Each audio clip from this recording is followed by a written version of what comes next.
আমি এই মুহূৰ্তত দেশবাসীক সম্বোধন কৰিছে প্ৰধানমন্ত্ৰী নৰেন্দ্ৰ মোদী। আমি পোনপটীয়া সম্প্ৰচাৰলৈ লৈ যাব বিচাৰিম। অমিক্ৰণ সংক্ৰমণক লৈ তেওঁ উদ্বিগ্ন হৈছে আৰু কি কৈছে দেশবাসীক আগবঢ়াইছো। को मिला दें तो 90,000 बेड्स विशेष तौर पर बच्चों के लिए भी हैं। आज देश में 3,000 से ज्यादा पीएसए ऑक्सीजन प्लांट्स काम कर रहे हैं। ऑक्सीजन सिलेंडर्स देश भर में दिए गए हैं। राज्यों को जरूरी दवाओं की बफर डोज तैयार करने में सहायता की जा रही है। उन्हें पर्याप्त टेस्टिंग किट्स भी मुहैया कराई जा रही है। साथियों, कोरोना वैश्विक महामारी से लड़ाई का अब तक का अनुभव यही बताता है कि व्यक्तिगत स्तर पर सभी दिशा निर्देशों का पालन कोरोना से मुकाबले का बहुत बड़ा हथियार है। और दूसरा हथियार है वैक्सीनेशन। हमारे देश ने भी इस बीमारी की गंभीरता को समझते हुए बहुत पहले वैक्सीन निर्माण पर मिशन मोड में काम करना शुरू कर दिया था।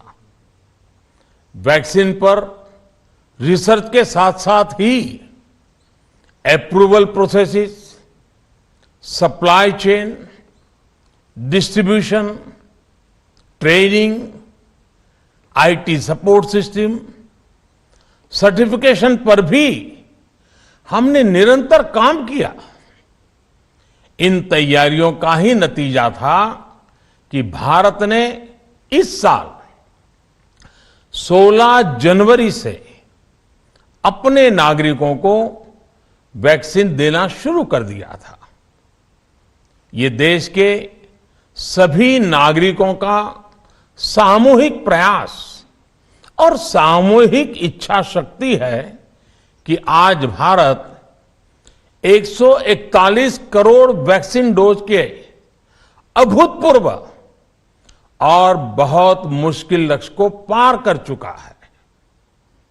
आज भारत की वयस्क जनसंख्या में से 61% से ज्यादा जनसंख्या को वैक्सीन की दोनों डोज लग चुकी हैं। इसी तरह वयस्क जनसंख्या में से लगभग 90% लोगों को वैक्सीन की एक डोज लगाई जा चुकी है। आज हर भारतवासी इस बात पर गर्व करेगा कि हमने दुनिया का सबसे बड़ा, सबसे विस्तारित और कठिन भौगोलिक स्थितियों के बीच इतना सुरक्षित वैक्सीनेशन अभियान चलाया। कई राज्य और विशेष तौर से टूरिज्म की दृष्टि से महत्वपूर्ण राज्य जैसे गोवा, उत्तराखंड, हिमाचल जैसे राज्यों ने 100% सिंगल डोज वैक्सीनेशन का लक्ष्य हासिल कर लिया है। आज देश के दूर सुदूर गांवों में जब 100% वैक्सीनेशन की खबरें आती हैं तो मन को संतोष होता है। यह प्रमाण है हमारे हेल्थ सिस्टम की मजबूती का, हमारी टीम डिलीवरी का, हमारे हेल्थ केयर वर्कर्स के डेडिकेशन और कमिटमेंट का, और देश के सामान्य मानवी के अनुशासन और विज्ञान में उनके विश्वास का। हमारे देश में जल्दी ही नेजल वैक्सीन और दुनिया की पहली डीएनए वैक्सीन भी शुरू होगी। साथियों, कोरोना के खिलाफ भारत की लड़ाई शुरू से ही वैज्ञानिक सिद्धांतों, वैज्ञानिक परामर्श और वैज्ञानिक पद्धति पर आधारित रही है।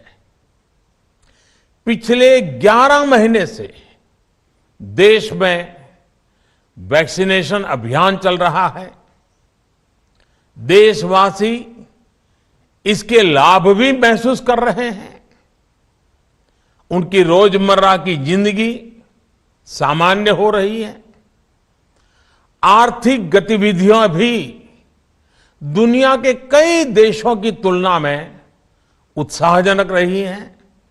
लेकिन साथियों, हम सभी जानते हैं कि कोरोना अभी गया नहीं है।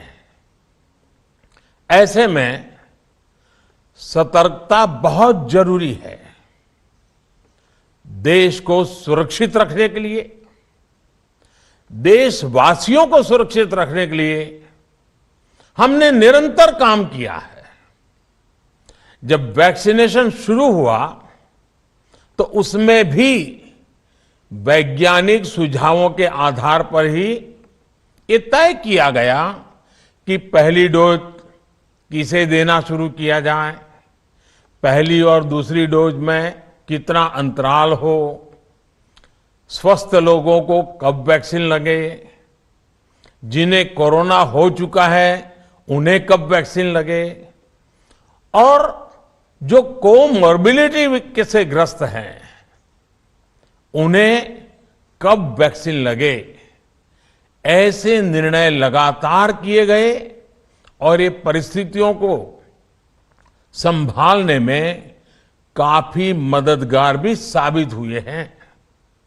भारत ने अपनी स्थिति परिस्थिति के अनुसार भारत के वैज्ञानिकों के सुझाव पर ही अपने निर्णय लिए हैं। वर्तमान में ओमिक्रॉन की चर्चा जोरों पर चल रही है। विश्व में इसके अनुभव भी अलग अलग है।